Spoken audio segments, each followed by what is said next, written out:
শুভ সকাল আমার বন্ধুরা, কেমন আছো তোমরা সবাই? আমি খুব ভালো আছি। আশা করি তোমরা যে যেখানে আছো ভালো আছো এবং সুস্থ আছো। তোমাদের সবাইকে সোমাচলি ব্লগে স্বাগত জানাই। হুগলি জেলার ছোট্ট একটি শহর ব্যান্ডেল থেকে আমি সোমা চলে এসেছি। আজকে হচ্ছে শনিবার, তো আজকে হচ্ছে 15ই ফেব্রুয়ারি শনিবার। আর আজকে তোমাদের সাথে ব্লগটা আমি স্টার্ট করেছি আমার কিন্তু রাস্তা থেকে। তো আজকের ব্লগটা পুরোটাই অন্যরকম, কোনো ডেলি রুটিনের ব্লগ নয়, কোনো টিপসের ব্লগ নয়। আজকের ব্লগটা হচ্ছে পুরো ছাড়া মানে এলোমেলো ব্লগ যাকে বলে। তো সকালবেলা আজকে চলে এসেছি সব কাজটা সেরে মায়ের কাছে। তো অনেক দিন থেকেই মায়ে বলছিল আসতে, কিন্তু আসা আর হচ্ছিল না। তো 4 দিন ছুটি ছিল, তার মধ্যে আসতে পারিনি, তাই জন্য আজকে আসলাম। যেহেতু কালকের দিনটা একটু রেস্ট নিতে হবে, আবার পরশু দিন থেকে কাজ আছে, তার জন্য আসলাম। সকাল সকাল এসে নিয়ে মা চা করলো, মুড়ি দিয়ে খেলাম, ছেলে মেয়ে ভাত ডাল আলু ভাজা খেয়ে নিল। তারপরে তো একটু গল্প টল্প আড্ডা হলো। আর এদিকে মাকে বললাম মা ঘর মুছতে হবে, তো আমি মুছে দিই। মা বললো যে তাহলে মোছ। এদিকে আমার মেয়ে বলছে কি তাহলে দিদুন আমাকে দাও, আমি মুছে দিই। কোমরের মধ্যে একটা গামছা বেঁধে, আমি গামছা দিয়ে কী করবি বলে, দাও না গামছাটা। দিলাম, দেখছি গামছাটাকে জোরে টাইট করে কোমরের মধ্যে কষে কষে বাজছে। মানে কী হবে বলে কি, না পেটেই চর্বি কমে যাবে, গামছা এরকম টাইট করে বেঁধে নিয়ে ঘর মুছলাম। বাহ, ভালো বুদ্ধি তো দিয়েছিস তুই, তাহলে একটা কাজ করবি, কালকে থেকে রোজ সকালে উঠে আমার ঘরটা একটু মুছে দিবি। বলছে হ্যাঁ ডাকবা, মুছে দেবো। নি বাবা, দিদির বাড়ি এসে বলছিস কত কাজ করিস, তাই না? লোকে বলবে যে মেয়েটাকে দিয়ে খাটাচ্ছে। তারপরে ঘরটা ভালো করে সুন্দর করে কিন্তু ঘরটা মুছেও দিয়েছে মার, দিয়ে সেইটাও মুছে দিয়েছে। মা বলছে না রে বোনু, কাজ শিখবি, কাজ শিখে রাখা ভালো। আমি ঠিক আছে কর, আমার আপত্তি নেই, কাজ শিখতে কোথায়, তাই না? মেয়ে সন্তান মানেই কাজ করতে হবে, কাজ শিখতে হবে।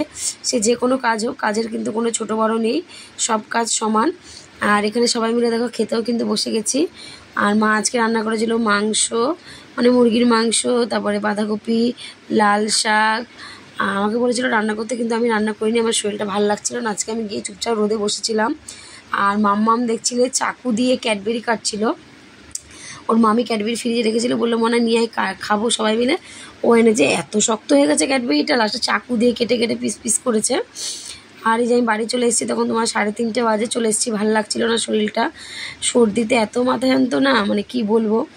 আর সকালবেলা তো বাবাকে নিয়ে আমি আর বাবা দুজনে ডাক্তারের কাছে গেছিলাম, ডাক্তার দেখালাম। ডাক্তার দেখিয়ে তারপর আমি বাপের বাড়ি গেলাম।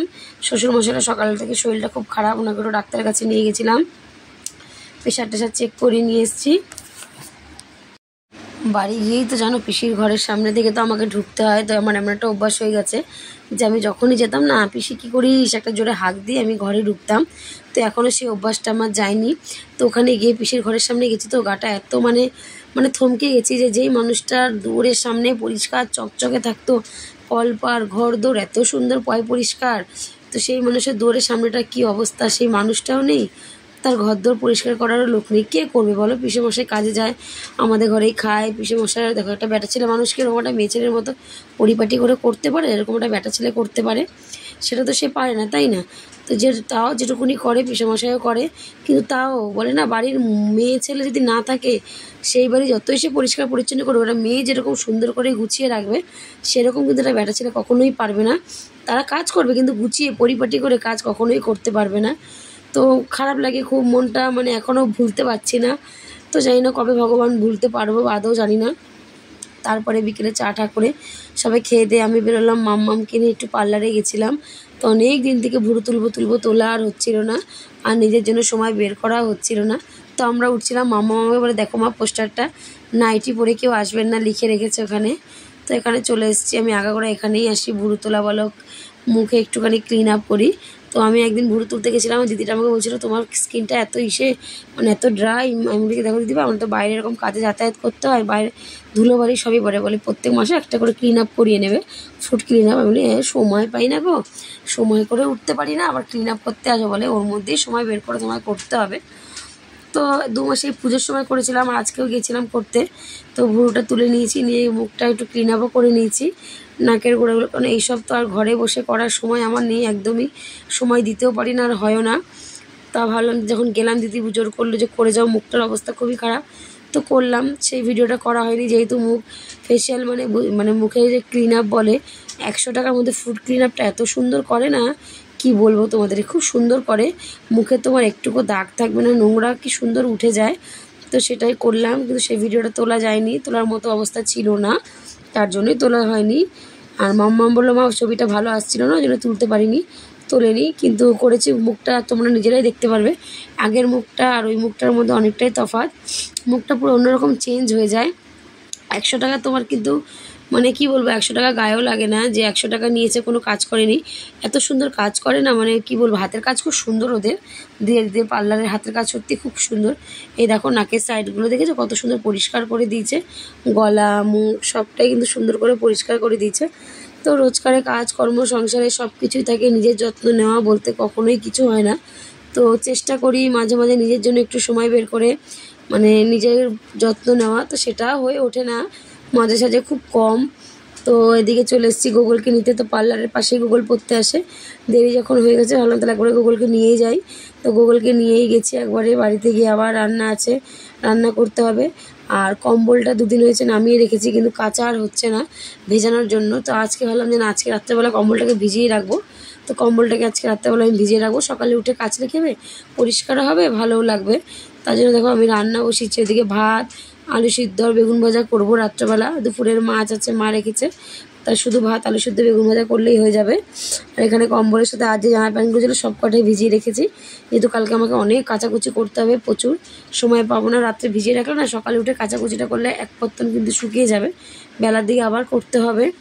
আর কালকে তো বাড়িতে অতিথি আসছে, মেয়ে জামাইরা আসবে, অনেক কাজ আছে, সকাল সকাল উঠতে হবে। তোমার দাদাভাইও থাকবে না কালকে, ও একটু বেরোবে। তাই জন্য ভাবলাম যে না, রাতে কিছু কিছু কাজ সেরে রাখি। তো এদিকে ভিজিয়ে টিজিয়ে রেখে দিয়ে চলে যাব একদম ডাইরেক্ট রান্নাঘরে। রান্নাঘরে গিয়ে রান্না করব। আর আজকের ব্লগটা একদমই কিন্তু এলোমেলো ব্লগ, আজকের ব্লগটা কোনো ডেলি ব্লগের মধ্যে পড়ছে না। আর বাড়ি ফিরে আমার গাছে যে জল দেওয়ার কাজ ছিল, গাছে জল দিয়ে বোতল ভরে বোতলগুলোকে আবার জায়গায় রাখা, সব কিছু করে নিয়েছি, মানে টুকটাক সেই রোজকারের যে কাজ থেকে সেই কাজের সাথে আজকের কাজটা একদমই আলাদা। তো এবার ভাবছিলাম যে ব্লগ দেবো না, কিন্তু আবার না দিলেও হবে না, আমার বন্ধুরা খুব মিস করবে।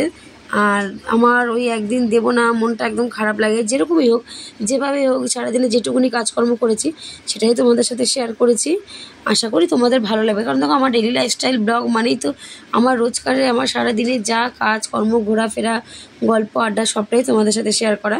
আর আমি কিন্তু সবটা তোমাদের সাথে শেয়ারও করি, যা হয় আমার সাথে সারাদিনে, যা যেটাই ঘটে থাকুক কেন, সে ভালো খারাপ যাই হোক। কারণ তোমরা যখন আমার একটা পরিবারের প্রতিটা মানুষের মতো, আমার পরিবারের মানুষের মতো তোমরাও কিন্তু আমার একটা পরিবারের মানে পরিবারের সদস্য। তো আমি চাই না তাদের সাথে আমি কোনো কিছু লুকিয়ে রাখতে। আমার পরিবারের সদস্য যেমন আমি ভালো মন্দটা শেয়ার করি, তো এটাও আমি চাই যে তোমাদের সাথে শেয়ার করি, কারণ আমার ভালো লাগে তোমাদের কাছ থেকে ভালো মন্দ সব রকমই কিন্তু কমেন্ট পাই, ভালো লাগে, তার জন্যই শেয়ার করি। তো চলো আজকের মতো ভিডিওটা এখানেই শেষ করব। আর কোনো ভিডিও আজকে তোমাদের সাথে শেয়ার করতে পারিনি, রাতের এইটুকুনি ভিডিও করেছি। আবার কালকে চলে আসবো তোমাদের সাথে নতুন একটা দিনে নতুন একটি ভিডিও নিয়ে। ততক্ষণের জন্য ভালো থেকো, সুস্থ থেকো, এবং এইভাবে আমার পাশে থেকে আমাকে সাপোর্ট করো বন্ধুরা। টাটা, গুড নাইট, আবার কালকে চলে আসবো।